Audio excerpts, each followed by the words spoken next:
कृष्ण भगवान की जय। श्रीमद्भागवत महापुराण की जय। श्री वेदव्यास भगवान की जय। श्री शुकदेव भगवान की जय। जय जय रघुवीर समर्थ। स्वस्ति श्री गणेशाय नमः। श्री सरस्वते नमः। श्री गुरुभ्यो नमः। नमामि सद्गुरुं शान्तं सच्चिदानन्दविग्रहं पूर्णब्रह्मपरानन्दम् ईशमानन्दिवल्लभम्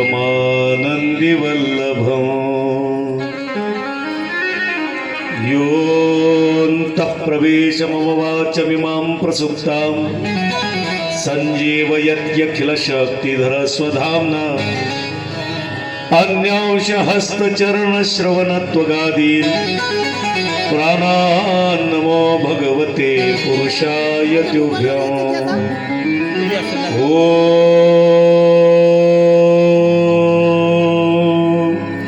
पूर्णमदः पूर्णमिदं पूर्णात् पूर्णमुदच्यते पूर्णस्य पूर्णमादाय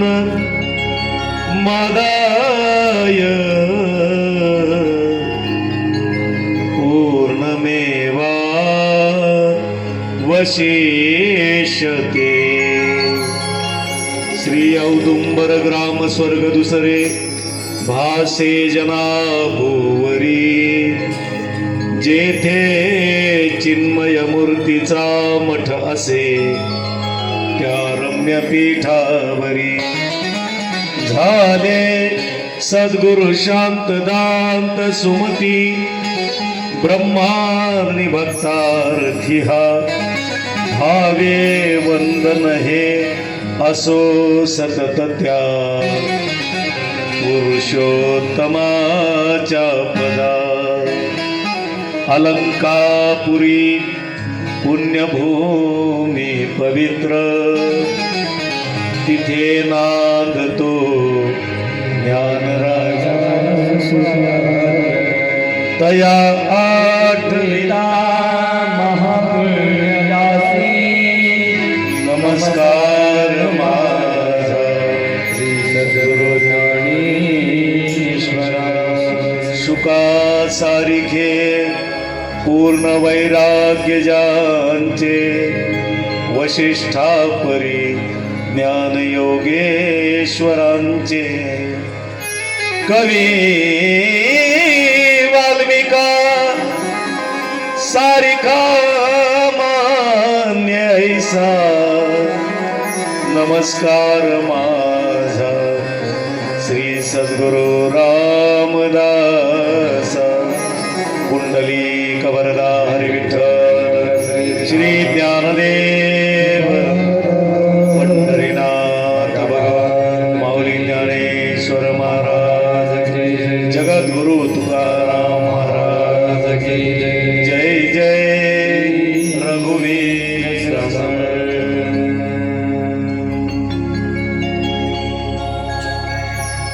राधे राधे गोविंद गोविंद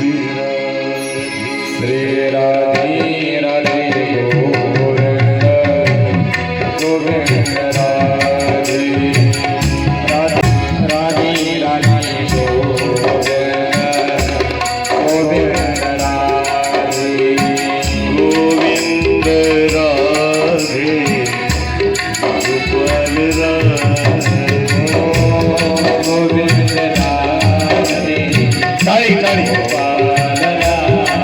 जय हो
सच्चिदानंद समर्थ सद्गुरू भगवान श्री पांडुरंगाच्या सानिध्यामध्ये आजपासनं या ठिकाणी आपण पारमार्थिक मंथनाला सुरुवात करणार आहोत.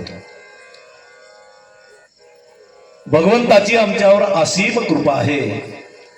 ज्या प्रभूच्या कृपेनं तुम्ही आम्ही मानव जन्माला प्राप्त झालो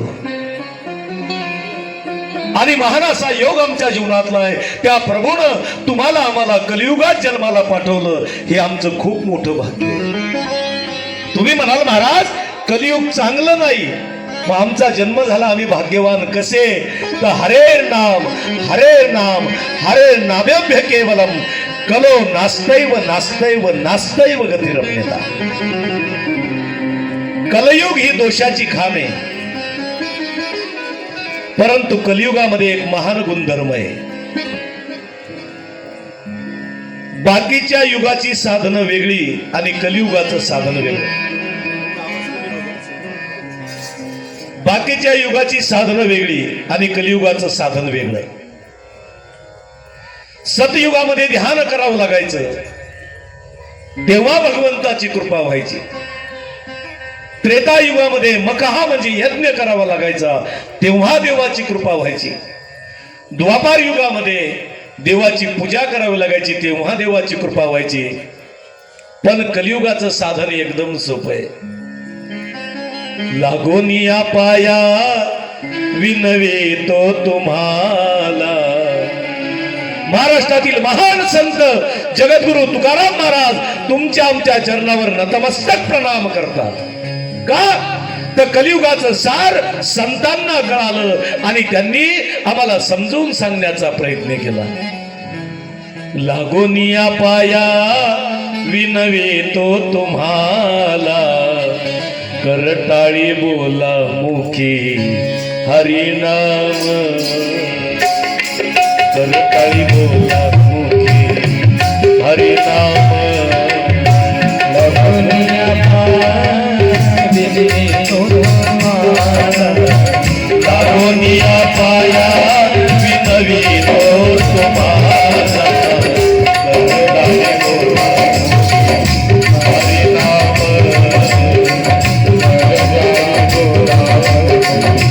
हरिनाम विठ्ठल विठ्ठल मना वेळो वेळा. विठ्ठल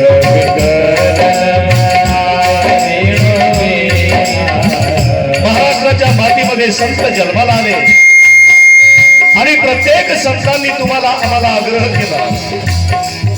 कलियुगात जन्म मिळाला, आपण भाग्यवान आहोत. बाकी इतर साधन करण्यापेक्षा आम्हाला साधनाच्या द्वारे साध्यापर्यंत जायचंय. म्हणून काय करा? दररोज प्रभूचं भजन करा आणि भजन केल्यानं आम्हाला मुक्तीचा अनुभव मिळेल. कारण न लगे दंडने मुंडने ते काही, साधनाची नाही आकाठी. जास्त खटपट करण्याची गरज नाही. न लगती सायास जाणे वनांतरा, सुखे येतो घरा नारायण. आईच वैसोनी करा एक चित्त, आवडी अनंत आळवावा. उठा जागे वारे आता, स्मरण करा पंढरीनाथ. भावे चरणी ठेवा माता, सुखवी व्यथा जन्माच्या. उठा उठा पाठी भयाले मोठे, पंढरी वाचो निरिता ठाव नाही कोठे. म्हणून काय करा? भैया राम गोविंद हरी, भजो रे भैया राम गोविंद हरी. भजो रे भैया राम गोविंद हरी, भजो रे भैया राम गोविंद हरी. साधन कछु नहीं लागत, जब जब लागत नहीं लागत. खर्चत नहीं गठरी हरि बोल, खर्चत नहीं गठरी. जब रे भैया भजो रे भैया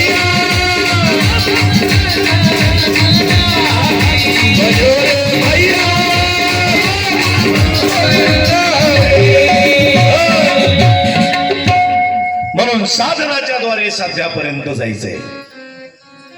आणि माझ्या जीवनातला महान योग आहे. या पावन पुण्य सगरोळी भूमीमध्ये मला येण्याचं भाग्य लाभलं.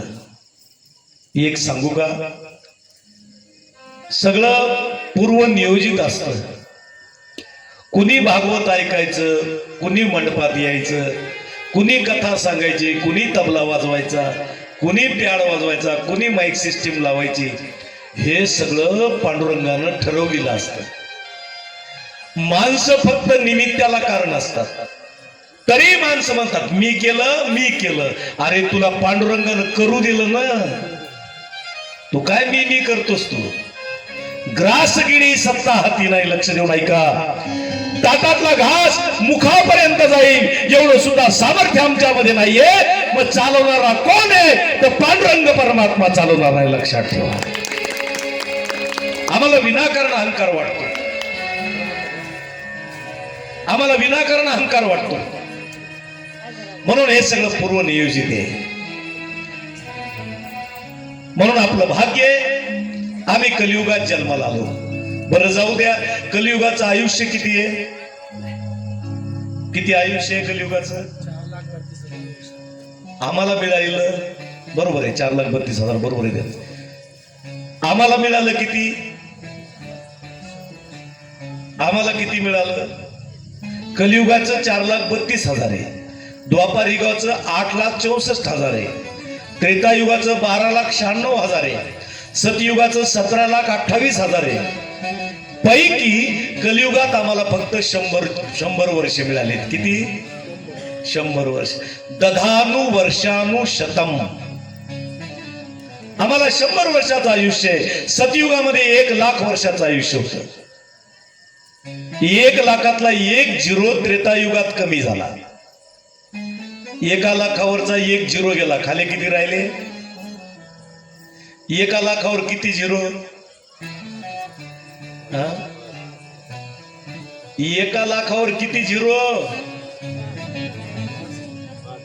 5 झिरो. करेक्ट. गुरुजीनं बरोबर सांगितलं. त्रेतायुगामध्ये 1 झिरो कमी झाला. खाली किती राहिले? लाखातला 1 झिरो गेला. खाली किती राहिले? 10,000. करेक्ट. पुन्हा द्वापार युगामध्ये 1 झिरो पुन्हा कमी झाला. खाली किती राहिले? 1,000. कलियुगामध्ये पुन्हा 1 झिरो कमी झाला. आयुष्य किती राहिलं? अल्प आयुष्य मानव देह, आयुष्य मानव शतगणिले ते अर्धरात्र काय.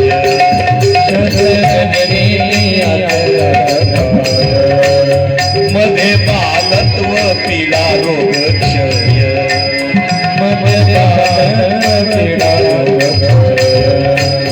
काय भजनासी उरले ते पाहिला, भजनासी उरले काय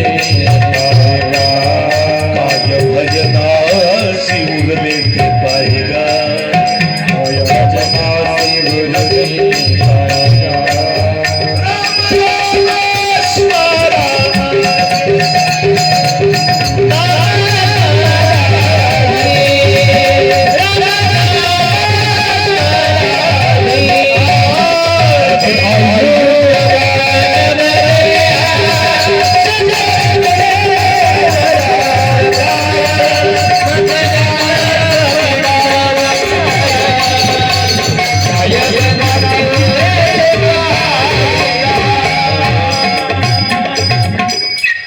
किती आयुष्य? 100 वर्षाचं. संत काय म्हणतात लक्ष देऊन ऐका. शतगणिले ते हे तुमचं भाग्य आहे. हे आपलं भाग्य आहे. इथं येणार एक पाऊल, एक अश्वमेध यज्ञ केल्याचं पुण्य देऊन जात असतं. भागवत सोपं नाही बरं. भागवत कुणालाही ऐकायला मिळत नाही. जन्मोजन्मी आम्ही बहुपुण्य केले, जन्मोजन्मी बहुपुण्य केले, तेव्हा या विठ्ठल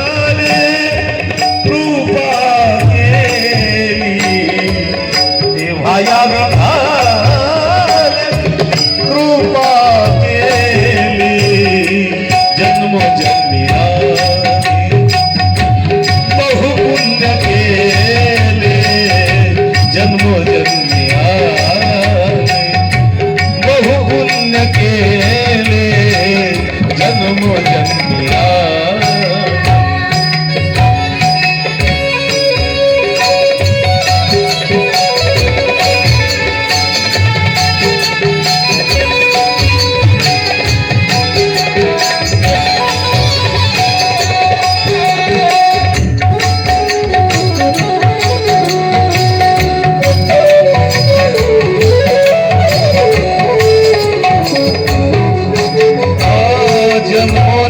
संसारी झालो त्यांचा दास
माझा तो विश्वास पांडुरंगी जन्म जन्मी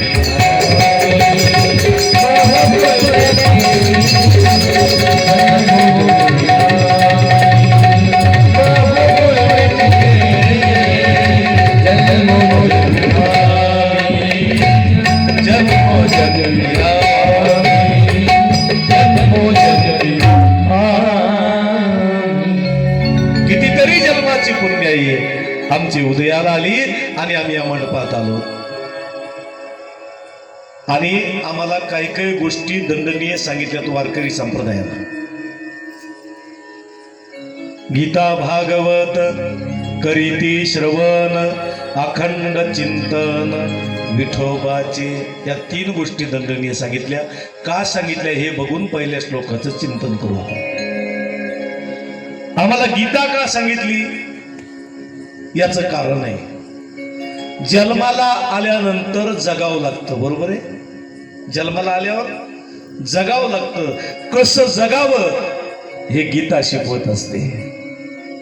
keep smile, that is Gita. Gita काय म्हणते, जीवनभर हसा, नाराज कधी राहू नका. नाही तर काही काही माणसाचे चेहरे बघा तुम्ही,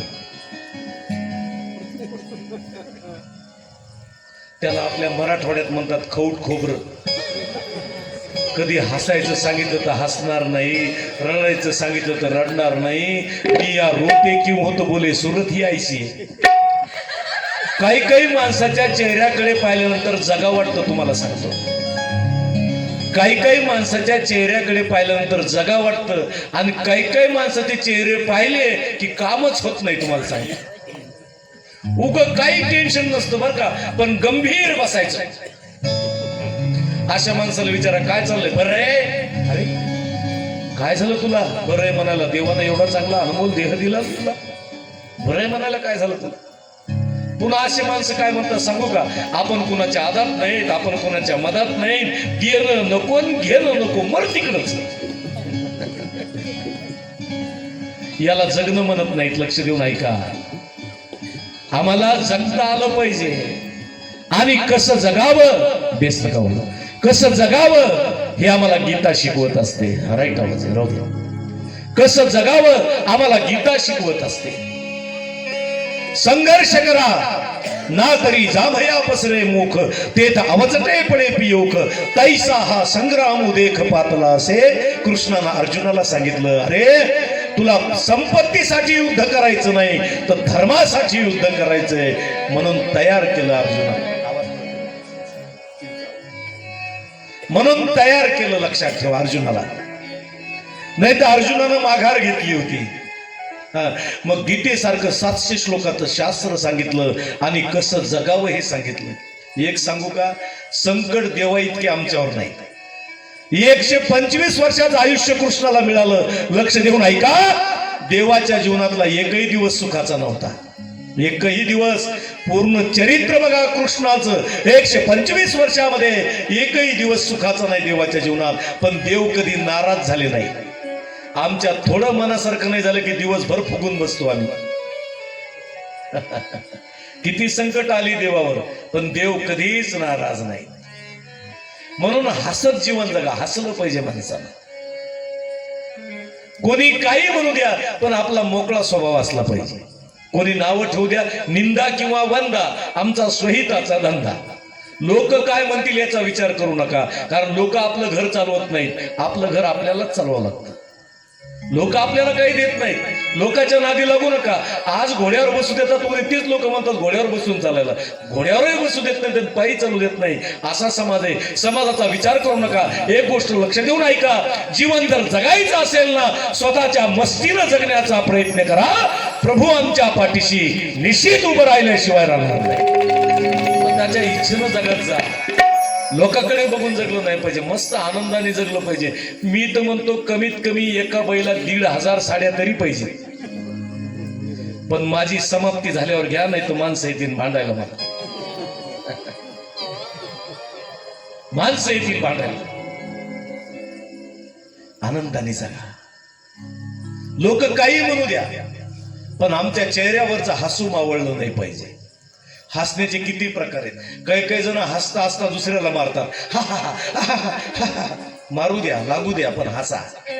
काही काही जणांचं हसणं हसू द्या, हसा. हसल्यानं रक्त फिल्टर होतं माणसाच्या शरीरातलं. काही काही जणांचं हसणं सांगू का तुम्हाला, नळाला पाणी यायच्या आधी हवा कशी येते, कसं का होईना, पण हसा. हसण्यासाठी जन्म दिलाय प्रभूनं तुम्हाला मला. म्हणून गीता भागवत करीती. गीता कसं जगावं आम्हाला गीता शिकवते, आणि मरण कसं चांगलं करावं हे भागवत शिकवत असता मला. भागवत काय ऐकायचं तर याचं कारण आहे, आमचं मरण चांगलं झालं पाहिजे. कारण 7 दिवसाचा कालावधी राजा परीक्षितीच्या जीवनामध्ये. इतिलंगीत मर्यादम तक्षक सप्तमे हनी दक्षयंती स्मकुलंगारम चोदितो मे तद्रुहम. 7 दिवसाचा कालावधी होता आणि भागवताची कथा ऐकून राजा परीक्षितीला मोक्ष मिळाला. म्हणून मरण चांगलं करण्यासाठी भागवत आणि जगण्यासाठी गीता आहे. चला पहिल्या श्लोकाकडे. सच्चिदानंद रूपाय विश्वोत्पत्यादि हेतवे तापत्रय विनाशाय श्रीकृष्णाय वयं नमः.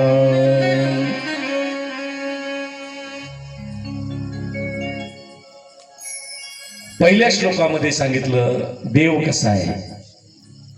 सच्चित, इको कमी कर माझा, सच्चित आनंद स्वरूप प्रभू आहे. कसा आहे प्रभू? प्रभू सत आहे, प्रभू चित आहे आणि प्रभू आनंद स्वरूप आहे. याचा अर्थ काय? देव खरा आहे आणि बाकी सगळा पसार आहे. ब्रह्म सत्यम जगन मिथ्या. तो देव खरा आहे, बाकी सगळा पसार आहे. आता डोळ्यानं जेवढं दिसतंय हे सगळं खोटं आहे, आणि डोळ्यानं जे दिसत नाही ते खरं आहे. तुम्ही म्हणताल या महाराजाला कोणी धरून आणलं, पण सांगतो समजून तुम्हाला. मला खरं सांगा, याच्यामध्ये करंट आहे, त्याच्या बळावर माईक सिस्टीम चालते, बरोबर आहे. पण करंट दिसतं का? दिसत नाही. पण पॉवरफुल आहे की नाही? लाईट जर गेली तर जनरेटर लावावं लागतं.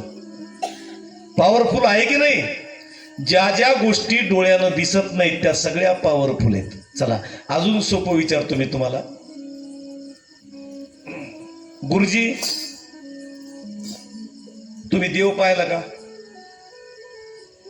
नाही पाहिला. बरोबर आहे तुमचं. माईक सिस्टीम वाले देव पाहिला का?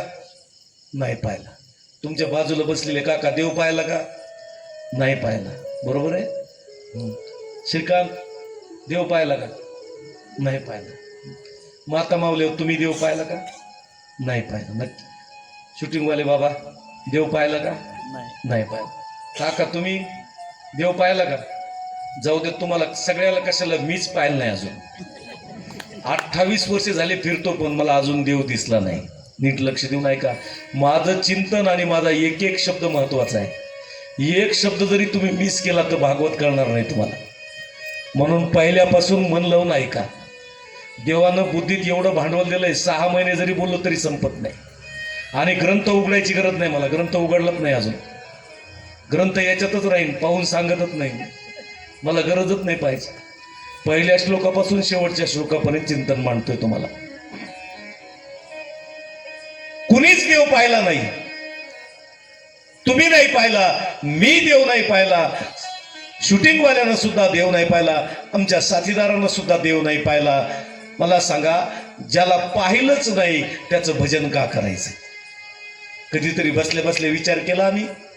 ज्या देवाला आम्ही कधीच पाहिलं नाही त्याचं भजन का करायचं? याचं कारण सांगतो मी तुम्हाला. आम्ही देव नाही पाहिला, पण महाराष्ट्रातल्या प्रत्येक संतांनी पाहिला आणि आमचा संतावर विश्वास आहे म्हणून आमचं भजन आहे. लक्षात ठेवा. आमचा कुणावर विश्वास आहे? आमचा संतावर विश्वास आहे. आणि संतांनी तो देव पाहिला, ब्रह्मसत्य पाहिलं, म्हणून जगदमिथ्या केलं सगळं हे संतांनी. म्हणून संत भगवंताची एक रूप झाली. चला अजून सोपं करून सांगतो तुम्हाला.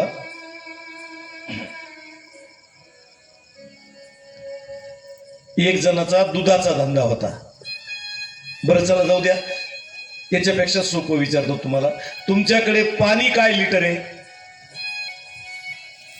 पाणी काय लिटर आहे?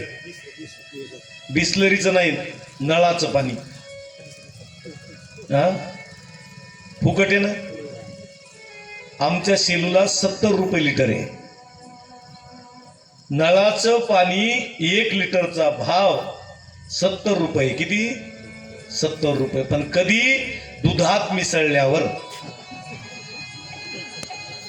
आता तुमचं नामचं जवळपास सारखंच आहे ना. कुणाचं 60 असेल, कुणाचं 70 असेल, कुणाचं 80 असेल. एक जणाचा दुधाचा धंदा होता. दुधाचा धंदा सगळ्यात सोपा आहे. आधा दूध, शाबास, काय पाठ केलंय तुम्ही. आणि ज्यादा मिलाय तो बेईमानी. कोणी काढलंय खंडू मला नाही माहित, पण ही मन सगळ्याला पाठ आहे जवळपास. आणि 5 लिटर दूध निघायचं आणि हा 10 लिटर विकायचा. प्रत्येकाच्या घरी 1-1 लिटर नेऊन द्यायचा. एके दिवशी म्हशीनं दूधच दिलं नाही. त्यांनी बकेट नेली, बकेट घेऊन वापस आला. बायकोनं विचारलं काय झालं? तो म्हणला म्हशीनं दूधच दिलं नाही. बायको म्हणली रोज किती देता? म्हणली लोकांच्या घरी. म्हणली 1-1 लिटर. ती म्हणली आजच्या दिवस अर्धा लिटर द्या. तो म्हणला काय देऊ? दूधच नाही. ती म्हणली पाणी द्या. कारण रोज अर्ध दूध अर्ध पाणी एकत्र करून देत होता ना, मग आजच्या दिवस पाणी द्या. तोही माझ्यासारखाच होता बायकोचा ऐकणारा. त्याने लगेच बकेट घेतली, त्याच्यात 5 लिटर पाणी टाकलं आणि पहिल्या घरी गेला. बेल वाजवली, त्या ताईनं दार उघडलं आणि यांनी अर्धा लिटर पाणी टाकलं. बाईची झोपच उडाली. म्हणले दूधवाले मामा काय दिलंय? तो म्हणला ताई रोज मी तुम्हाला 1 लिटर देत होतो, आजच्या दिवस अर्धाच लिटर दिलंय. हो ना, पण काय दिलंय मामा तुम्ही? पाणी दिलंय. हो म्हणले ताई, रोज मी तुम्हाला दूध आणि पाणी एकत्र करून देत होतो, आज म्हशीनं दूध दिलं नाही, प्लीज आजच्या दिवस पाणी घ्या. घेईल का ती बाई? घेईल का? नाही घेणार. रोज घेत नव्हती का? रोज घेत नव्हती का? घेत होती. आज का नाही घेणार? एक सांगतो तुम्हाला, रोज त्या पाण्याला दुधाचा आधार होता म्हणून पाणी दुधाच्या भावात विकल्या जात होतं. तद्वत या संबंध जगताला पांडुरंगाचा आधार आहे म्हणून हे खरं वाटतंय, नाहीतर ब्रह्म सत्यम जगन मिथ्या. देवाचा आधार आहे की हो? रात्री झोपणं आमच्या हातात आहे, उठवणारा कोण आहे?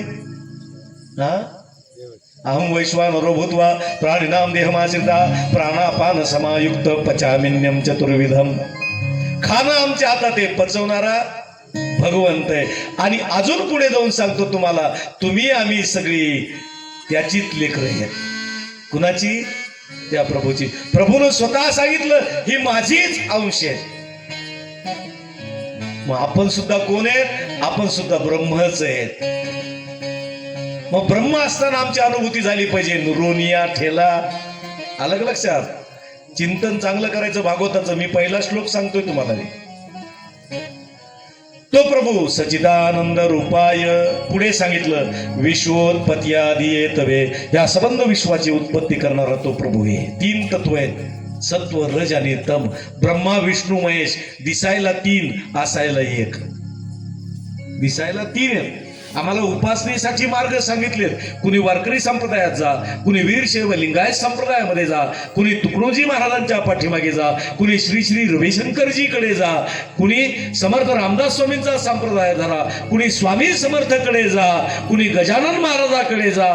एक लक्षात ठेवा, प्रत्येकाचा मुक्काम एकच आहे.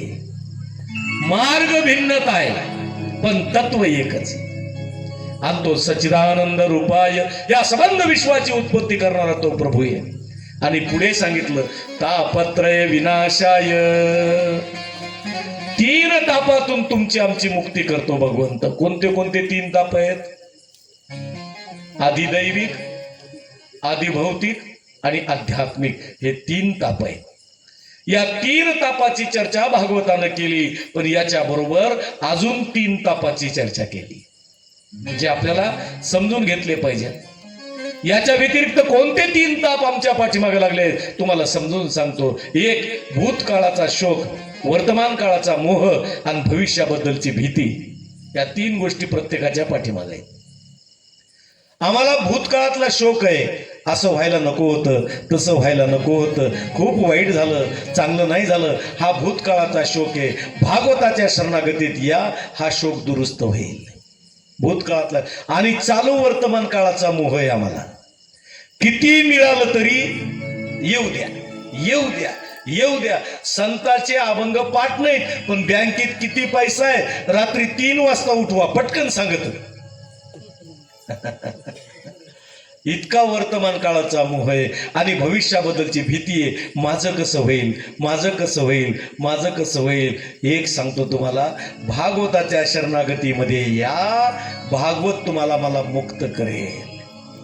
म्हणून तापत्रय विनाशाय, ज्या या ग्रंथामध्ये तो प्रभू व्याप्त आहे. श्रीकृष्णाय वयम नमः. त्याचं दर्शन वेदव्यासांनी केलं आणि मनाच्या ठिकाणी आनंद झाला. आणि भागवताचे काही नियम सांगितलेत, लक्ष देऊन ऐका. ज्याला 7 दिवस भागवत ऐकायचे, विश्वा, ज्याला 7 दिवस भागवत ऐकायचे त्यांनी जेवण केलं नाही पाहिजे. ज्याला ऐकायचं भागवत, मी खरं सांगत, भागवतातले नियम सांगत हो मी. 7 दिवस जेवण नाही करायचं. रात्री झोपताना 1 ग्लास दूध आणि तूप एकत्र करून प्यायचं आणि झोपी जायचं. उग टेन्शन घेऊ नका बरं. मोकळं बसा एकदम छान. आपल्या भागवताचा काहीच नियम नाही. सरळ मोकळं बसा. अजून सोपं सांगतो तुम्हाला, गुडघे जर दुखत असतील, पाय दुखत असतील तर पाय सरळ केले तरी मी बोलणार नाही. बिलकुल टेन्शन घेऊ नका. ज्याला कमरेचा त्रास आहे त्यांनी टेकून बसा. ज्याला खाली बसता येत नाही त्यांनी खुर्चीवर बसा. मी कुणालाही कधीही बसण्याबद्दल बोलणार नाही. अजून सोपं सांगू का तुम्हाला, ज्याला घरी झोप येत नाही,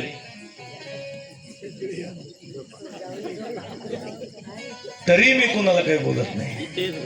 फक्त माझा आग्रह एकच आहे, या आल्यानंतर एखादा तरी शब्द झोप लागू द्या. एखादा तरी भागवताचा शब्द कानाच्या द्वारे मनापर्यंत जाईल आणि कायमची झोप उडाल्याशिवाय राहणार नाही. लक्षात ठेवा, कायमची झोप उडाल्याशिवाय राहणार नाही. भागवत त्याच्यासाठीच आहे. या, फक्त माझा आग्रह इथे या. आल्यानंतर आपोआप वृत्तीत बदल होत असतो. म्हणून भागवताचे विशेष नियम, मन स्वच्छ असावं, अंतःकरणाची शुद्धता सांगितली आणि मनाचा सत्य संकल्प सांगितला. आणि सगळ्याविषयी समभाव मनाच्या ठिकाणी धरून भागवताची कथा ऐकली पाहिजे. पण भागवताची कथा पहिल्या दिवशीपासून ऐकली पाहिजे. नाही तर काही काही माणसं काय म्हणतात, आजचे दिवस घरचे कामं करू, उद्यापासून ऐकू. काही काही जण म्हणतात महाराज कसा सांगतो, काय सांगतो, उगं 3 घंटे जाऊन बसलं ना, अंगाला जर कळ लागली, कमरेला गुडघ्याला, उगं बोर झालं तर काय करायचं, लोकांनी सांगू द्या महाराज कसे सांगत आहेत, चांगले सांगत असले तर उद्या जाऊ. तसं का होईना, पण पहिल्या श्लोकापासून भागवत ऐकलं पाहिजे. कारण हा नियम आहे.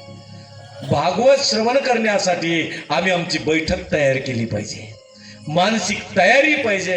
कारण भगवंताच्या 24 अवताराचं गुणगान याच्यामध्ये. भागवतच का ऐकायचं याचंही कारण सांगतो तुम्हाला. भागवतामध्ये रामायण आहे, भागवतात देवी भागवत आहे, भागवतामध्ये शिवमहापुराण आहे, भागवतात महाभारत आहे. सगळ्या ग्रंथाचं सार जर कशात असेल तर भागवतात आहे. अजून एक सांगितलं, निगमकल्पतरोर्गलितम फलम शुकमुखाद्रव अमृत संयुतम पिबत भागवतम रसमालयम मुहुर्हो रसिका भुवि भावुका.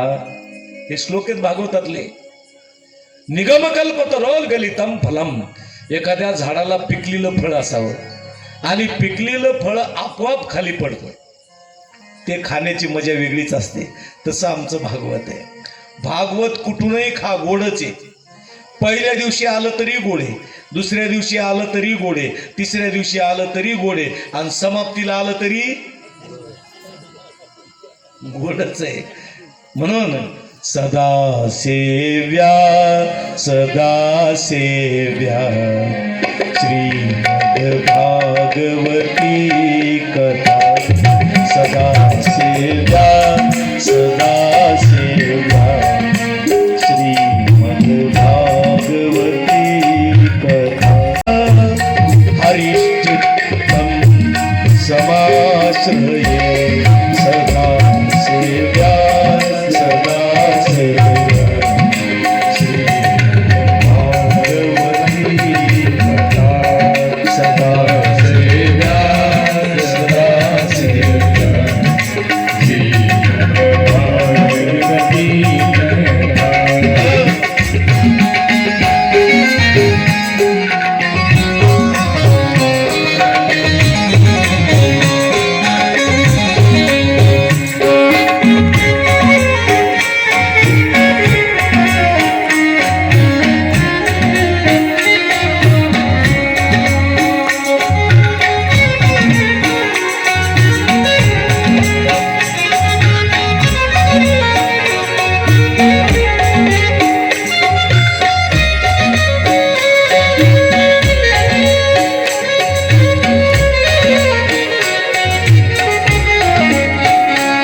सेव्या सदासेव्या श्रीमद भागवती कथा. जी गरोदर माता आहे त्या गरोदर महिलेनं भागवत ऐकलं पाहिजे. याचं कारण सांगतो मी तुम्हाला. छत्रपती शिवाजी महाराजांचा जन्म झाला, बरोबर आहे. आज त्यांचेच उपकार आहेत. आपली जी कथा आहे ना, शिवाजी महाराजांचेच उपकार आहेत. त्यांनी अवतार जर घेतला नसता तर आपली कथा झाली असती का? नसती झाली. पण का जन्म झाला शिवाजी महाराजांचा याचं कारण सांगतो मी तुम्हाला. जिजामातेला डोहाळे लागायचे स्वातंत्र्याचे. कशाचे? स्वातंत्र्याचे, बंधन मुक्तीचे डोहाळे लागायचे. आणि 9 महिने जिजामातेनं भागवत ऐकलं, रामायण ऐकलं, शिवमहापुराण ऐकलं, महाभारत वाचलं, ऐकलं. 9 महिने स्वातंत्र्याचे डोहाळे होते. म्हणून छत्रपती शिवाजी महाराजांचा जन्म आहे. आता तसं नाही. आता गरोदर मातेला डोहाळे लागते मॅगीचे. कशाचे? मॅगीचे. काटे होते कुरकुरे. म्हणून गरोदर मातेनं या ठिकाणी कथा ऐकली पाहिजे. 9 दिवस सदा सेव्या 7 दिवस सदासेव्या श्रीमद भागवती कथा 9 महिने गरोदरपणामध्ये आम्ही ग्रंथ या ठिकाणी पठण केले पाहिजे, श्रवण केले पाहिजे. म्हणून अंतःकरण शुद्ध करून कथा श्रवण करावी. ठीक आहे. आणि मग सूत शौनकांना नैमिषारण्याच्या ठिकाणी चिंतन सांगतात. शौनकांनी एक जिज्ञासा विचारली बघा. अज्ञान ध्वांत विध्वंस कोटी सूर्य समप्रभ सुताख्यायी कथा सारम मम कर्ण रसायनम. ही गोड जिज्ञासा आहे. शौनकांनी सुतांना एक प्रश्न विचारला, मला अशी कथा सांगा, अशी कथा सांगा जी मला रसायनासारखी वाटली पाहिजे. रसायन. चला, माझा प्रश्न आहे, कथा कानासाठी आहे का मनासाठी आहे? भागवत कानासाठी आहे का मनासाठी आहे? हा, तसं काही नाही. समाप्तीपर्यंत कधीही सांगा. आणि मी इतका मोकळा माणूस आहे, तुम्हाला सांगतो, तुमचं उत्तर बरोबर आलं तरी बक्षीस देणार नाही आणि चुकलं तरी सजा देणार नाही.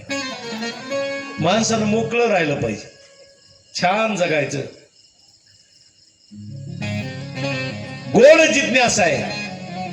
कथा कानासाठी का मनासाठी आहे? मनासाठी आहे. समजा तुम्ही 3 घंटे इथं बसलात 8 ते 11, तुमचे गुडघे राहणार का दुखणार?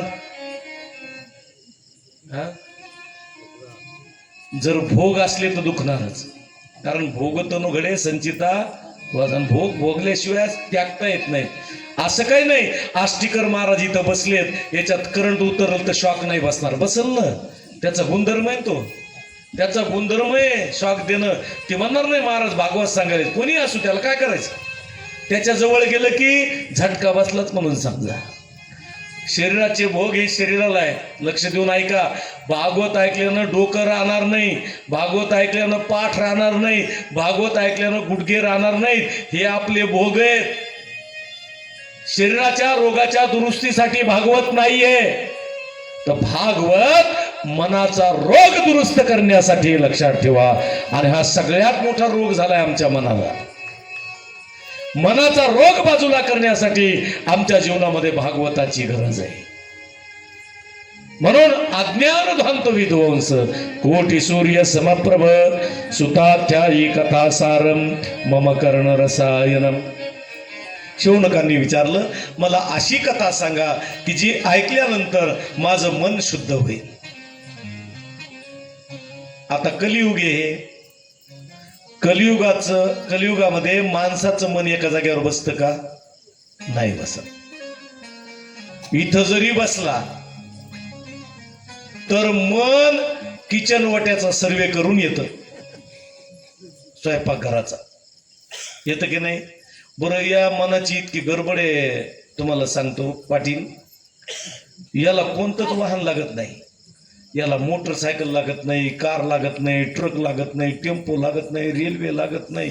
जात येतं मोठ्याने म्हणी जा, जात थोडं अजून मोठ्यानं सगळ्यांनीच म्हणायचं जात शाबास. दोघं तिघच म्हणाले जाऊ द्या, तुमची माझी ओळख नाही, होईल ना 1-2 दिवसात. त्याला काय, मी काय पळून चाललो का कुठं? मी तुम्हाला बोलायला लावल्याशिवाय तुमच्या गावातूनच जात नाही हो. मी फार जिद्दी माणूस आहे. हा, मन जाता येत. अति चंचल आहे. 10 गोष्टी चंचल आहेत. मनो मधुकरो मेघ मानिनी मदनो मरुत. या नंबरमध्ये नंबर 1 ला मन आहे. जाताना दिसत नाही आणि येताना दिसत नाही, गेल्याशिवाय राहत नाही ना आल्याशिवाय राहत नाही, इतकं चंचल मन आहे. आणि या मनाला कसं एका जागेवर बसवावं, खूप अवघड आहे. मन एका जागेवर बसत नाही. आणि अनुकूल मनन झालं पाहिजे तर भागवत कळत, नाही तर भागवत कळत नाही. भागवत करण्यासाठी अनुकूल मनन पाहिजे, शरीराची तयारी पाहिजे, मनाची तयारी पाहिजे, आणि मग भागवत ऐका, त्याची मजा वेगळीच आहे. कारण 2 ठिकाणं असेल. कोणते कोणते? एक श्रोत्र आणि दुसरे नेत्र. देव मनात जाण्याचे फक्त 2 ठिकाण आहेत. नीट लक्ष देऊन ऐका. आजची कथा उद्या नाही, उद्याची कथा परवा नाही, म्हणून आजचा विषय आजच. दोनच ठिकाण आहेत देव मनात जाण्याचे. एक कानाने ऐकावं लागतं, नाही तर डोळ्याने पाहावं लागतं. आलं लक्षात? आणि एक लक्षात ठेवा, त्या पांडुरंगाची आमच्यावर एवढी कृपा आहे की भगवंताने आम्हाला सगळं फुकट दिलं, सगळं फुकट दिलं. काय उपकार आहेत त्या देवाचे. 2 पाय दिले, 2 हात दिले, 2 डोळे दिले, 2 कान दिले, 2 किडन्या दिल्या देवाने आम्हाला. काय दिलं देवाने आम्हाला? सगळं दिलं किंवा फुकट दिलं. हे प्रभूचे विशेष उपकार आहेत आमच्यावर. अरे एका पायानं चालता नाही आलं ना, दुसरा पाय दिला तुला. एक हात कामातून गेला ना, दुसरा हात दिला तुला. एका डोळ्यानं दिसणं बंद झालं ना, दुसऱ्या डोळ्यानी बघ. एक किडनी कामातून गेली ना, एका किडनीवर जगू शकतोस. देवाने आम्हाला सगळं फुकट दिलं. तुम्हाला सांगतो, सगळं फुकट दिलं. आणि फुकटच्या गोष्टीला किंमत नसते. आम्ही कधीच विचार केला नाही. अरे एक टंगडं जर तुटलं तर दवाखान्यामध्ये 1 लाख रुपये पुरत नाहीत. तरी पहिल्यासारखं नाही, चालता चालता झटका मारतच. देवानं किती दिलं आम्हाला? 2 हात, 2 पाय, 2 डोळे दिले आणि फुकट दिले. कशाचेच पैसे घेतले नाहीत देवाने आमच्याकडून, कशाचेच पैसे घेतले नाही. आणि फुकटच्या गोष्टीला किंमत नसते. मला सांगा, भागवत ऐकायला किती फीस लावली? भागवत ऐकायला पैसे लावले तुम्ही काही कमिटीनं? फुकट आहे ना? इथं तुम्ही 4000 रुपये लावा गेटवर. नाही, लक्षात ठेवा, प्रभू निर्मित आहे आणि प्रभू निर्मित सगळं फुकट आहे. ज्ञानेश्वरीच्या पारायणाला बसायला 200 रुपये तुमच्याकडून कोणी घेतले नाही आजपर्यंत. घेतले का? नाही घेतले. फुकट आहे ज्ञानेश्वरीचं पारायण, पण येण्याची वासना होत नाही. ज्या गोष्टी, एक सांगू का तुम्हाला, आंधळ्या माणसाजवळ बसा आणि त्या आंधळ्या माणसाला विचारा, दादा तुला पांडुरंगानं जर डोळे दिले तर काय करशील? तो आंधळा रडून सांगेल, महाराज पांडुरंगानं मला एक जरी डोळा दिला, रोज दर्शनाला येईल पांडुरंगाच्या, रोज दर्शनाला येईल पांडुरंगाच्या, रोज दर्शनाला येईल. का? त्याला नाही म्हणून किंमत आहे आणि आम्हाला मिळालं म्हणून किंमत नाही. दिलं देवाने आम्हाला, देवाने दिलं. कधीतरी विचार करा त्या प्रभूची किती कृपा असेल. आणि जिथल्या तिथं दिलं देवाने सगळं आम्हाला. आणि भगवंताने दिलं ना, आम्ही त्याचा लाभ घेतला पाहिजे, लाभ घेतला पाहिजे. दोन्ही पाय ज्याला नाहीत त्याच्याजवळ बसा आणि त्याला विचारा, दादा तुला पांडुरंगानं पाय दिले तर काय करशील? तो रडून सांगेल, महाराज मला एक जरी पाय दिला ना, दुसऱ्या पायाची कुबडी करेल आणि आळंदी ते पंढरपूर मी पायी तीर्थयात्रा करील. महाराज मी पायी तीर्थयात्रा करील, मी पायी तीर्थयात्रा करेल. का? त्याला नाही म्हणून किंमत आहे आणि आम्हाला मिळालं म्हणून किंमत नाहीये. ज्याला हात नाही त्याला विचारा, तुला पांडुरंगानं हात दिले तर काय करशील? तो रडून सांगेल, महाराज मला पांडुरंगानं एक जरी हात दिला ना, या हातानं मी दान धर्म करेल, या हातानं भगवंताची पूजा करेल. का? त्याला नाही म्हणून किंमत आहे, आम्हाला मिळालं म्हणून किंमत नाही. चला जाऊ द्या. आपल्या सगरोळी गावामध्ये सूर्याचा उजेड पडतो की नाही? कधी कोणाला सूर्याचं बिल आलं का? फुकट आहे की नाही? आणि जर उद्या जर सूर्यानं नोटीस पाठवली, किती पिढीचं बाकी आहे, होईल का आमच्याच्यानं भरणं? नाही. म्हणून कधीतरी बसल्या बसल्या विचार करत जा, प्रभूनं आम्हाला सगळं दिलंय. म्हणून डोळे आणि कान. डोळ्यानं मंदिरात आल्यानंतर देवाला पाहिलं तर देव हृदयात बसतो, आणि कानानं ऐकलं तर. म्हणून हे 2 इंद्रिय जोपर्यंत चांगले तोपर्यंत परमार्थ आहे. एकदा कानानं ऐकू येणं बंद झालं की नुसते गैरसमज आहेत. सून किती चांगलं सांगू द्या शेजारणीला, सासूला वाटतं मग हे गारानेच करायली. म्हणून ऐकू येतं तोपर्यंत ऐका आणि डोळ्यानं दिसतं तोपर्यंत पांडुरंगाचं दर्शन करा. ठीक आहे म्हणले महाराज, छान सांगितलं तुम्ही, पण एखादं उदाहरण सांगा ना. डोळ्यानं पाहिल्यानंतर देव कुणाच्या मनात बसला का?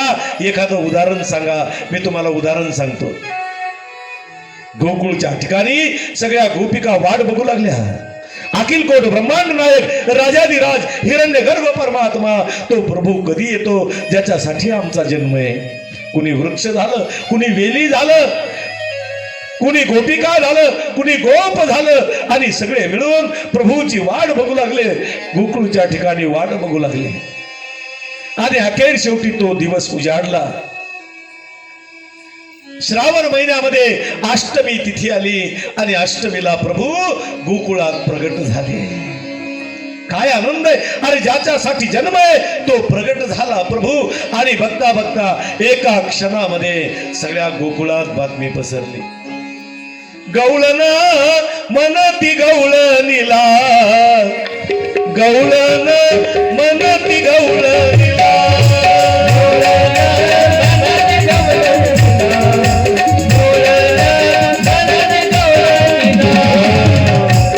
मला सांगा 1.25 घंटा झाला मी बोलायलो. 1.25 घंटा बरोबर आहे. तुम्हाला काही त्रास दिला का मी आज? दिला का नाही म्हणा. दिला का तुम्हाला त्रास? नाही. नक्की. मग आता 2 मिनिटं एवढी मोठी गवळण चांगली चालू आहे, गोकुळात देव प्रगट झाले, मग जागेवर उभं राहायला काही हरकत आहे का? पावले खेळायला जमल का नाही? नक्की बघू ना. पुरुष मंडळी, महिला मंडळ, आनंद लुटण्यासाठीच देवाचे मंदिर आहेत आणि आनंद लुटण्यासाठीच भागवते एवढे सोन्यासारखे कलाकार आपल्या गावात आले. बरोबर आहे. हे तुम्हाला सांगतो, तुम्ही टीव्ही उघडा, हे जी टॉकीज वरचे हिरे आहेत, हे सगळे हे आपल्या गावात आले. किती लेकरू चांगलं म्हणतं ते विश्व आहे की नाही? एकदा टाळ्या वाजवा त्याच्यासाठी. तबल्याचा आवाज काय मधुर आहे, काय सुंदर ताल आहे की नाही? ऐकायला बरं वाटतं, पण वाजवायला कसं आहे त्याची त्याला माहित. जावे त्यांच्या वंशात तेव्हा कळेल. आणि प्याडही सुंदर आमचे खंडू महाराज किती सुंदर वाजवतात. ते एकदा जोरदार टाळ्या सगळ्या. हा, आता नुसत्या टाळ्या नाही, गवळण मनती गवळणीला, मनती गवळणीला,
शाळेच्या मैदानावर घेऊन जाते.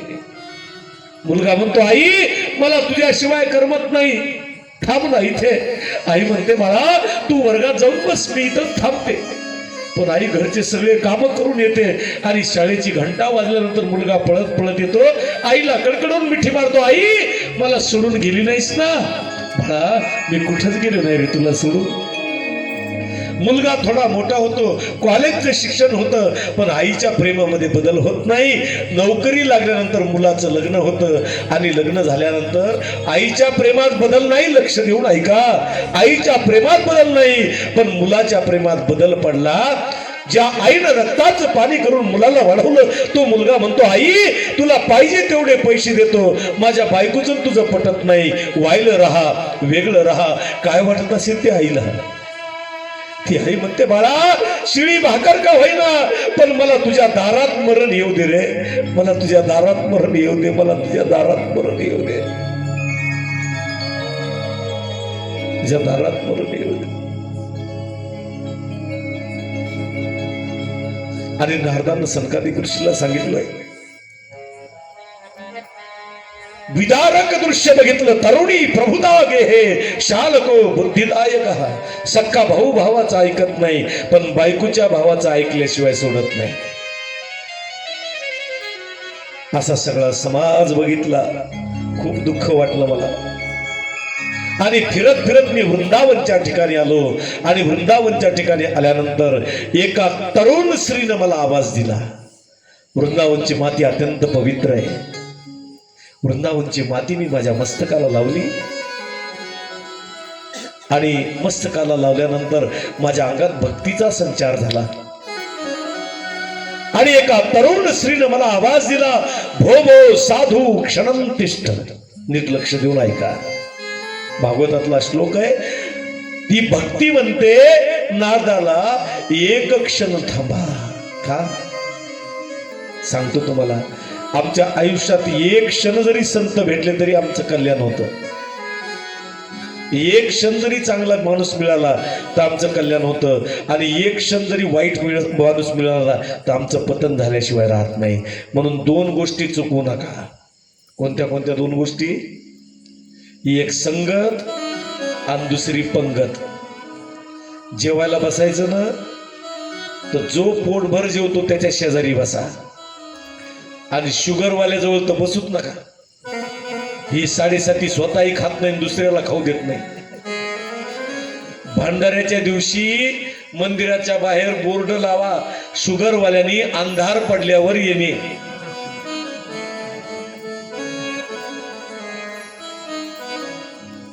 याचा अर्थ विषयी माणसाच्या शेजारी बसू नका. आणि संगत चांगल्याची करा. या दोन गोष्टी चुकू नका, संगत आणि पंगत. पंक्तीला. आणि एक सांगतो तुम्हाला, जेवायला जर भांडाऱ्यात तुम्ही जर बसले तर तुम्ही पोट भरल्याशिवाय उठायचंच नाही, कितीही पंक्ती हो. पण जोपर्यंत आपलं पोट भरत नाही तोपर्यंत उठायचं नाही. कारण अन्न हे परब्रह्म आहे. भो भो साधू क्षणं तिष्ठ. परीस नावाचा दगड आहे. परीसाचा लोखंडाला स्पर्श झाला की काय होतं? सोनं होतं. एक परीस आणि लोखंड एका खोलीमध्ये 2 फुटाच्या अंतरावर आहेत. किती फुटाच्या? 2 फुटाच्या अंतरावर आहेत. किती वर्षानं सोनं होईल? बरं किती महिन्यानं? बरं किती दिवसानं? होणारच नाही. बरोबर सांगितलं काकानं, होणार नाही. का होणार नाही? कारण दोघांमध्ये अंतर आहे. लक्ष देऊन ऐका बरं, मी माझं चिंतन ऐकण्यासारखं आहे.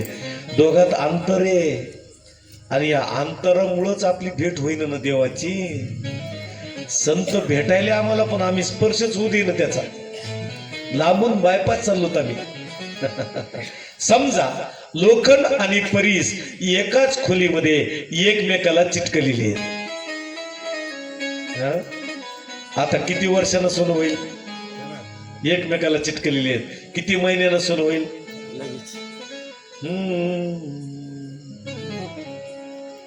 तात्काळ ती दशा पालटते. तात्काळ ती दशा पालटते.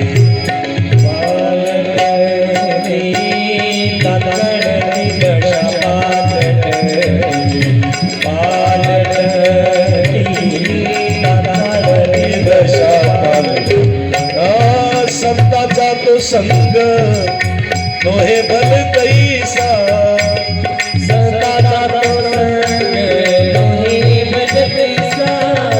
संताचा तो संग संग संग नोहे बल कैसा कैसा कैसा तत्काळ ती दशा पालक दे तत्काळ ती दशा पालक दे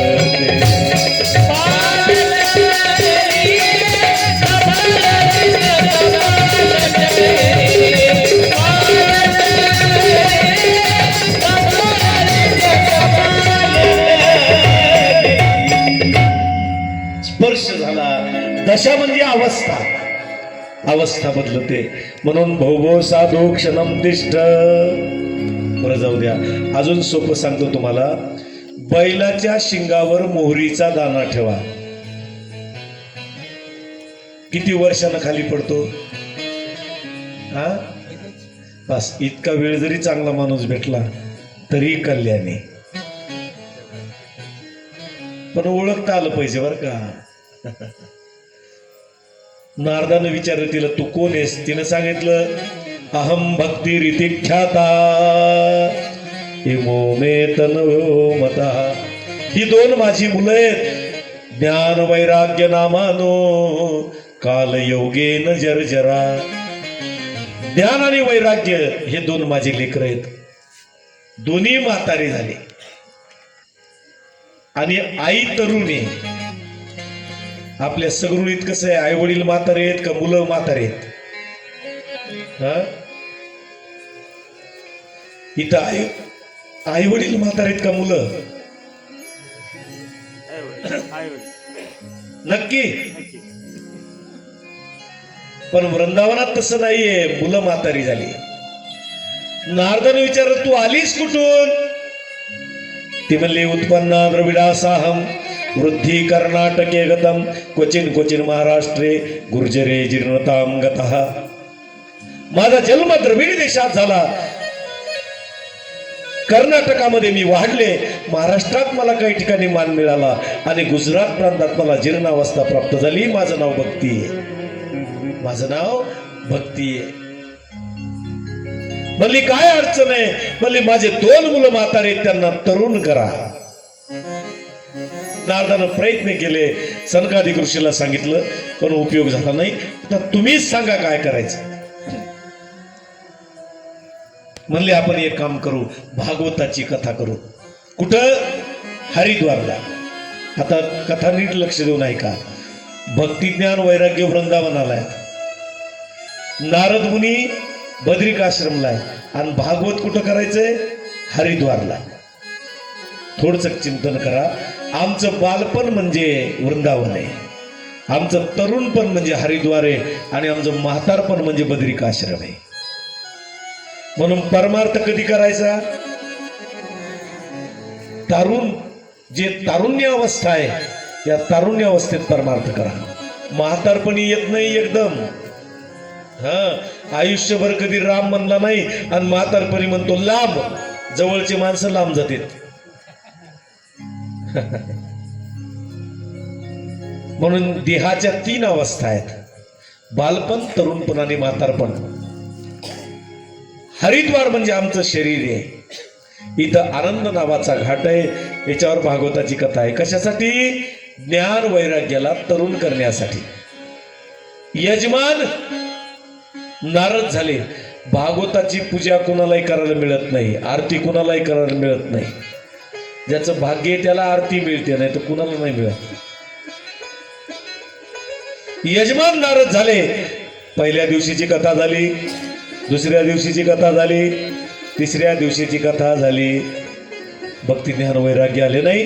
पाठीमागे बघावं, समापन झालं की पण भक्ती ज्ञान वैराग्य आले नाही. आणि एके दिवशीचा प्रसंग, कथा चालू असताना भक्ती ज्ञान वैराग्य नाचत नाचत आले. नुसते नाचत नाचत नाही, श्रीकृष्ण गोविंद हरे मुरारे हे नाथ नारायण वासुदेव. श्रीकृष्ण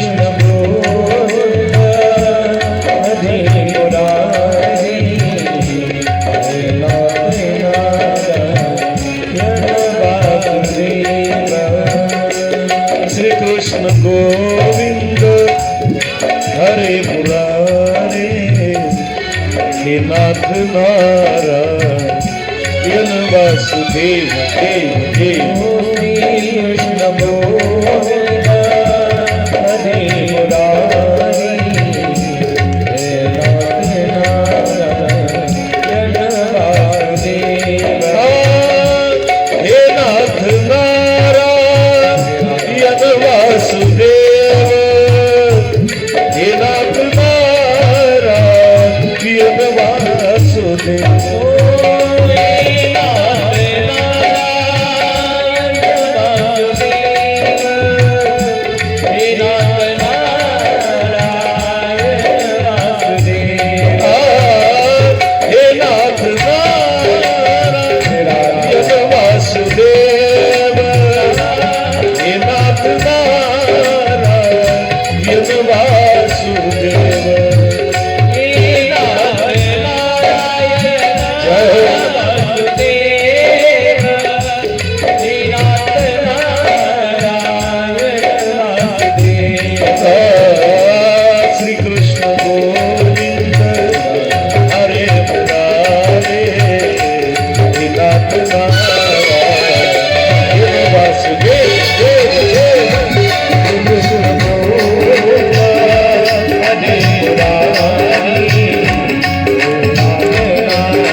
तरुणी गृहेतुवा प्रेमय करूपा सहजा विरास. हे श्लोक आहेत भागवतातले. भक्ती ज्ञान वैराग्य नाचत नाचत आले, पळत गेले, भक्तीकडे पळत पळत गेले आणि भक्तीला विचारलं, भक्ती आता तू कुठं जाणार? भक्तीने सांगितलं, मद भक्त यत्र गायंती तत्र तिष्ठामि नारद. जे भक्त भजन करतात त्यांच्या हृदयामध्ये मी जाऊन बसणार आहे, बाकी कुठंच जाणार नाही. चला 7-8 मिनिट आपल्या कथेचे शिल्लक आहेत. सुरुवात कधी हो? आज पहिला दिवस आहे, तुमचा जास्त वेळ घेणार नाही. माझे सकाळपासून 5 वाजल्यापासून 2 कार्यक्रम करून तुमच्यापर्यंत पोहोचलोय मी, आणि अजून आल्यापासून उपाशीच गावात.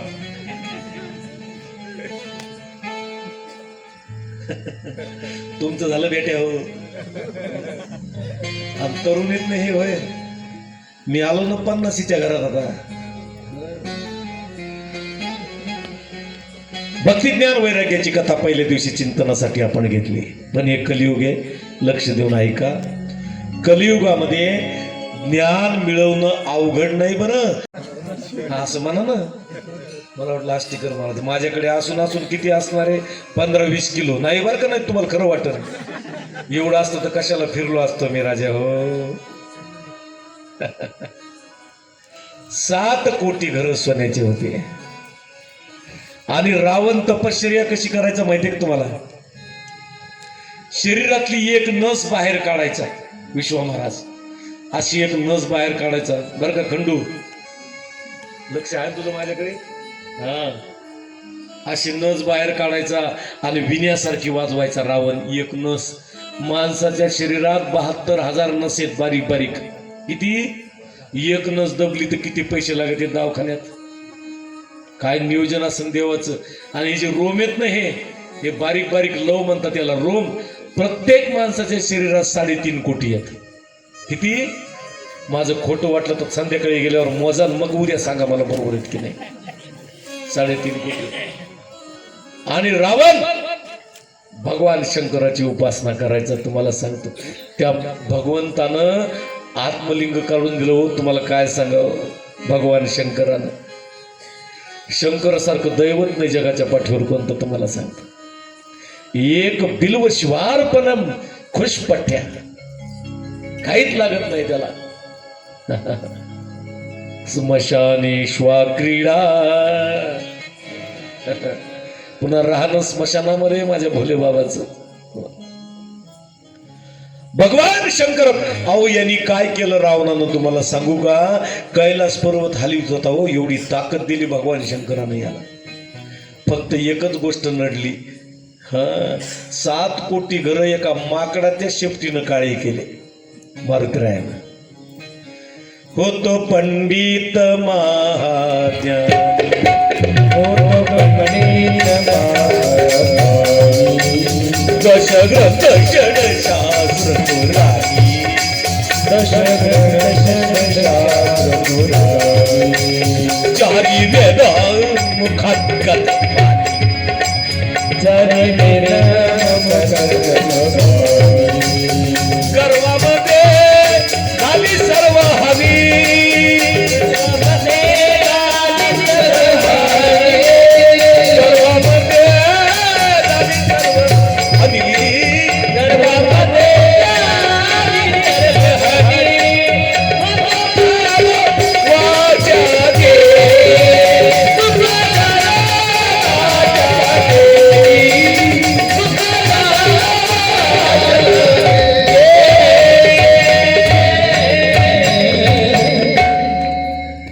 अजून एक सांगू का तुम्हाला? आम्हाला जर हरिपाठ करायचा ना, ज्याला मृदंग लावता येतो का तो मुद्दाम उशीर येतो, त्याला माहितीये आपण गेल्याशिवाय हरिपाठच होत नाही. तो ज्ञानाच्या ठिकाणी अहंकार आहे. म्हणून मिळवण्यासाठी आग्रह नाही, पण पचवून ठेवा ज्ञान. आणि वैराग्याच्या बाबतीत न बोललेलं बरं, कारण कलियुगात वैराग्य टिकत नाही. मला खरं सांगा, लग्नातून कोण पळून गेलं? रामदास स्वामी नाही, सगरुळीचं कोण पळालं? रामदास स्वामी तर सगळ्या जगाला माहिती. इथलं पळालं का कोणी? अहो मी पळालो नाही हो. जेव्हा अंतरपाठ धरला का वाकून बघत कोणीच पळालं नाही. वैराग्य कसं येईल? आमचं वैराग्य म्हणजे स्मशान वैराग्य आहे. मसन वाट्यात गेल्यावर वाटतं माणसाचं काही खरं नाही, आणि पाय धुतले की पाहिल्यासारखा मोकळा. उगाच सासा सुनाचे भांडण व्हावेत आणि म्हातारी म्हणती सारखं भांडायली, मी चालले पंढरपूरला आणि शिंगणापूरला. सुनबाईला वाटतं बरं झालं, ती म्हणते बाय बाय. दोघीच घरी असतात, तिला वाटतं ही कधी जाते काय माहित बाहेर, एकदा तिकडच खपू दे तिला भवानी आई. असं पाठ करी जाण जरा. सासू म्हणली, उगच म्हणले बाई इथं थांबव म्हणे ना. ती दुसऱ्यांना म्हणते, सुनबाई पहिल्यासारखे भांडण नाहीत बरं का, हे खरे भांडण आहेत. आता मी गेले ना पंढरपूरला आणि शिंगणापूरला, वापस येणार नाही. ती म्हणती बाय बाय. मग बळच म्हातारी निघती, दारापर्यंत जाती आणि खेळायला गेलेला नातू येतो आणि नातू म्हणतो म्हातारीला, आजी व्हेअर आर यू गोईंग? तो इंग्लिश स्कूल मध्ये शिकत असतो, पिवळ्या गाडीत बसून. म्हातारीला म्हणतो कुठं चालली? मग म्हातारीनं डोकं लावलं. म्हातारी म्हणते, आता जर डोकं नाही लावलं तर पंढरपूर शिंगणापूरच. त्या नातवाला जवळ घेती, म्हणते कुठं नाही चालले रे, तूच माझं पंढरपूर आणि तूच माझं शिंगणापूर. आली वापस. हे वैराग्य. कलियुगात ज्ञानाच्या ठिकाणी अहंकार आहे आणि वैराग्य टिकत नाही. म्हणून सांगड बांधारे बांधारे भक्तीची, सांगड बांधारे बांधारे भक्तीची, सांगड बांधारे बांधारे भक्तीची,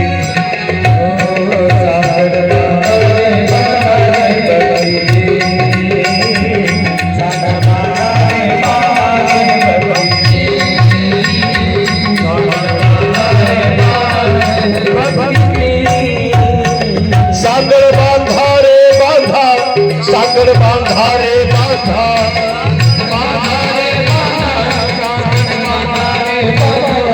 सांगड बांधारे बांधा, सांगड बांधारे सांगड बांधा, सांगड बांधा, सांगड बांधारे बांधारे भक्ती.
7-8 गावच्या कथा मी घेतल्या नाही. आणि मी जाधव काकालाही सांगितलं, मी इब्राहिमपूरला आलो त्यावेळेस, किंवा मला कथा करणं यावेळेस जमतच नाही म्हणलं, शक्यत नाही. पण त्यांचा फोन आला, महाराज सगळोळीला कथा करण्याची लोकांची इच्छा, रात्रीची वेळ आहे, रात्रीला कथा असते. पण म्हणलं माझी अशी अडचण, मला 2 कीर्तन आहेत, मग वेळ आपण ॲडजस्ट करू काहीतरी.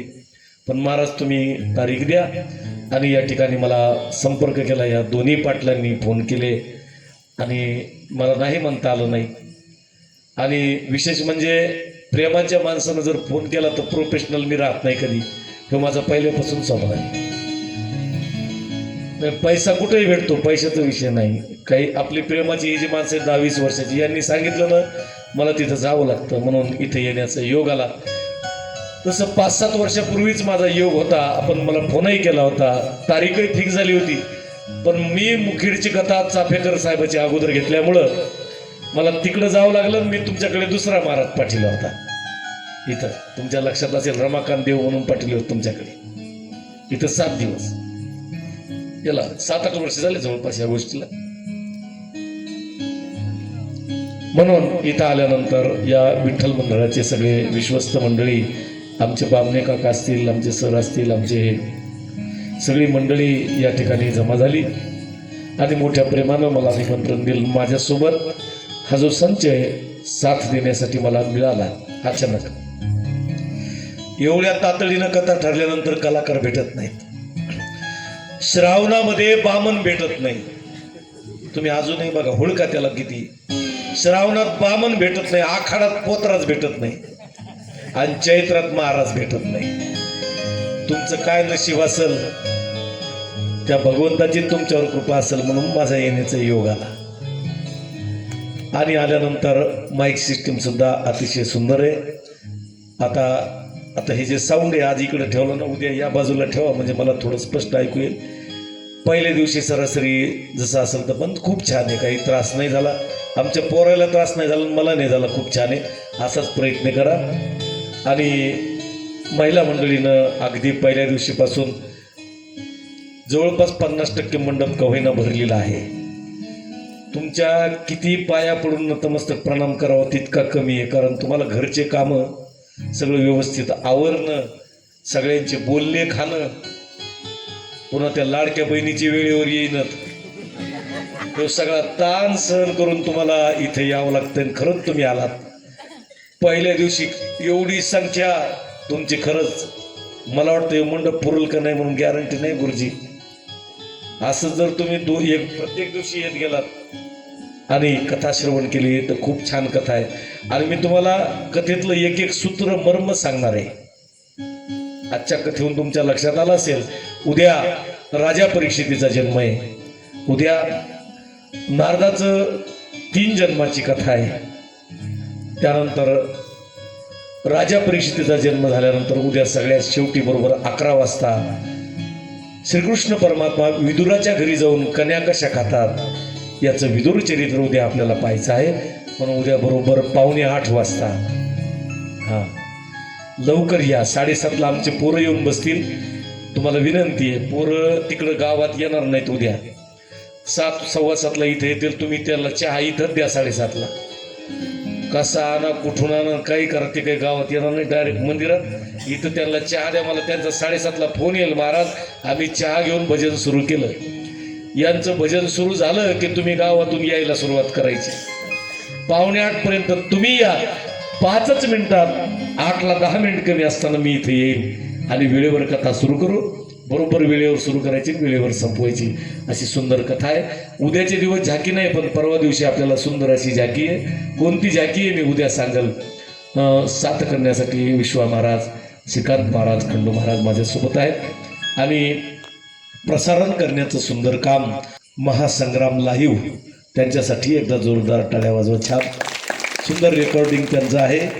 आणि थोडंफार आगाऊ असेल तर कट करीत जा, कारण आजकाल एका शब्दाला धरून काही व्हायरल व्हायला. तुम्हाला सहकार्य करतो, काही हरकत नाही. धन्यवाद. असं सगळ्यांनी मिळून या ठिकाणी यायचे. वारकरी मंडळी खूप आहे, पुरुष मंडळी सुद्धा. अगदी तुम्ही वेळात वेळ काढून या ठिकाणी आलात. तुमच्या हृदयातली भक्ती पाहून मला आनंद वाटला. अरे काय माणसं आहेत, म्हातारी माणसं सुद्धा आनंदाने नाचली. हीच माझ्या भागवताची पावती आहे, लक्षात ठेवा, दुसरं नाही काही. हीच पावते. म्हणून असंच प्रेमानं या. उद्या बरोबर 7:45ला सुरू करू. आता आरती होईल. आरतीसाठी सगळ्यांनी आपापल्या जागेवर उभं राहायचं.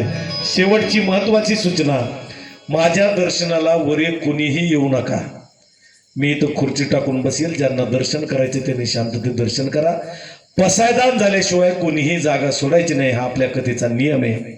म्हणून या आरतीला एक आरती होईल फक्त, आणि आरती झाल्यानंतर पसायदान. या काही सप्ताह कमिटीला सूचना द्यायची असेल तर तिथून माईक घेऊन तुम्ही देऊ शकता. आज जेवढ्या महिला मंडळ आणि पुरुष मंडळ आलेले आहेत त्यांनी उद्याला आपल्या आजूबाजूचे जे महिला मंडळ असतील त्यांना घेऊन यावं. तुम्हाला विशेष विनंती म्हणजे, आपण महाराज हे जे भागवत कथा करतो, महिलांच्या देणगीतूनच आपण भागवत कथा करत असतो आणि ते नेहमी आम्हाला सहकार्य करत असतात. महिलांना विनंती आहे की आपण हरिनाम सप्ताहामध्ये ठरवल्याप्रमाणे सर्वांनी 200-200 रुपये आपण सप्ताह कमिटीकडे आपण जमा करायचं आहे. आपण तर जमा करालच, पण आपल्या आजूबाजूला जे शेजारी असतात त्यांनाही या मंडपात घेऊन या आणि त्यांनाही सांगा की या ठिकाणी आपल्या महिलांच्या तर्फेच ही भागवत कथा आयोजित आहे. आपण सर्वांनी यासाठी मदत करावायची आहे. त्याला परत एकदा विनंती करतो की आपण सर्वांनी देणगी द्यावी. तसेच याही पेक्षा जास्त संख्येने उद्या आपण या ठिकाणी उपस्थित राहाल अशी अपेक्षा करतो आणि पुढील सूत्र या ठिकाणी सोपवतो.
Thank